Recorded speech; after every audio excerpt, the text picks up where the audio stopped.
چونکہ الیکشن کی ڈیٹ تو سپریم کورٹ نے دے دی ہے، لیکن الیکشن کمیشن تو اسی وقت میں الیکشن کرائے گا جب اس کے پاس وہ تمام وہ جو وسائل ہوں گے، مثلاً فورس ہوگی اور پیسے ہوں گے. الیکشن کمیشن ویسے تو الیکشن نہیں کرا سکتا جب تک کہ اس کے بعد. تو اب آپ کو کیا نظر آ رہا ہے، 14 مئی کو الیکشن ہو سکیں گے یا یہ ہے کہ 8 اکتوبر کو ہوں گے یا بالکل نہیں ہوں گے، یا یہ تصادم جو ہے کیا یہ جو اونٹ ہے کس کروٹ بیٹھے گا یہ تصادم کا؟ دیکھیں، جہاں تک میرا تعلق ہے، I am an individual but I am very senior politician. میرا ایک اپنا ایک زاویہ ہوتا ہے ہر چیز کو چیک لسٹ کرنے کا. میں تو پچھلے کوئی 1 سال سے یہ کہہ رہا ہوں کہ I don't see election in this country, اور میں اس پر آج بھی فرم ہوں. مجھے الیکشن ہوتے ہوئے نظر نہیں آتے. یہ تو میرا اپنا analysis. I may be totally wrong but this is what I stand for, کہ مجھے الیکشن ہوتے ہوئے نظر نہیں آتے. اور وہ اس کی وجہ میں نے آپ کو بتا دی ہے کہ نہ ابھی تک اپنا الیکشن کمیشن کو جو ہے افراد دیے گئے ہیں جو لا اینڈ آرڈر مینٹین کریں گے، نہ ان کو پیسے دیے گئے ہیں، کیونکہ الیکشن جو ہے اسے ویری ایکسپینسو مانیٹری. تو کیا ہوگا قصوری صاحب، ہوگا کیا کوئی چیف جسٹس صاحب جو ہے وہ توہین عدالت لگا دیں گے، پارلیمنٹ کو پورا وہ کر دیں گے، وزیر اعظم کو کریں گے، کابینہ کو کریں گے؟ ہوگا کیا، ہونا کیا ہے آئینی طور پہ، قانونی طور پہ؟ دیکھیں، بات یہ ہے کہ یہ جو سارا کچھ جو ایک مجھے تو کل یہ بھی لگتا ہے کہ شاید جیسے آج نہیں آئے تو ایک انہوں نے properly I may be wrong ایک انڈیکیشن دی ہے کہ وہ he is not well, he may not be tomorrow. اگر نہیں آتے تو پھر تو بینچ ہی ٹوٹ جائے گا. تو میں بس کہ یہ دس از مائی اسیسمنٹ، کیونکہ آج ان کی جو بینچ تھی وہ بریک اپ ہو گئی because chief justice was not in a good health. تو یہ ہو سکتا ہے کہ یہ ایک قوم کو اور تیار کیا جا رہا ہو کل کے لیے. But I hope it's I am thinking on a wrong line, but this could be one reason. اچھا، اب چیز یہ ہے جی کہ الیکشن جو ہے وہ مجھے ہوتے ہوئے نظر نہیں آتے، اور مجھے اب اس ملک میں جو تبدیلی ہے وہ مہینوں میں نہیں ہفتوں میں ہوتی نظر آ رہی ہے، کیونکہ Pakistan can not continue in this kind of a limbo situation for indefinite period. دیکھیے، یہاں الیکشن جو چاہتے ہیں ان کا بنیادی آرگومنٹ یہ ہے کہ جو اکانومی ہے، پاکستان از اکنامکلی ان شیمبلز. جو اکانومی ہے وہ گرو بھی کرتی ہے اور اسٹیبل بھی ہوتی ہے under a strong political umbrella. تو یہاں تو آج اگر آپ الیکشن کرا دیں تو تیسرے چوتھے دن جو پارٹی ہاری ہوگی وہ سڑکوں پہ ہوگی کہ ہم نہیں مانتے. تو پھر you go back to square one. مجھے اس قسم کا پرامن ماحول اس پاکستان میں ہوتا ہوا نظر نہیں آتا، کیونکہ یہ پارٹیز جو ہیں they are in loggerhead situation. ان کے سینگ پھنسے ہوئے ہیں، اور سینگ جو ہے ان کو ڈس انگیج صرف ایک ہی فورس ہے جو ان کو ڈس انگیج کر سکتی ہے، وہ ہے آرم فورسز آف پاکستان. باقی یہ کسی سے ڈس انگیج نہیں ہوں گے. اور اب کیا ہوتا نظر آ رہا ہے آپ کا؟ کیا ہوگا؟ کیا بحران کیسے یہ جو ہے وہ طے ہوگا؟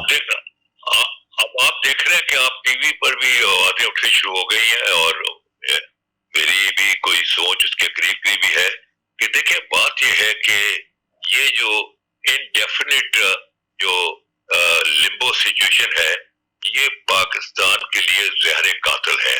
پاکستان از سنکنگ ایوری ڈے، پاکستان از سنکنگ. تو اس کو اب جو ہے جو آرم فورسز ہوتی ہے پوری دنیا میں، اس کی وفاداری جو ہوتی ہے وہ ریاست کے ساتھ ہوتی ہے. اس کی وفاداری نہ گورنمنٹ کے ساتھ ہوتی ہے نہ کسی پولیٹیکل پارٹی، اس کی وفاداری ریاست کے ساتھ ہوتی ہے. تو چیز یہ ہے کہ ہنی بال کی فوج سے لے کر ایوب خان کی فوج تک جو فوجیں تھی تمام دنیا میں، انہوں نے جو ایکسٹرنل تھریٹ پرسپشن تھا وہ it was the domain of the arm forces all over the world. لیکن ایوب خان کے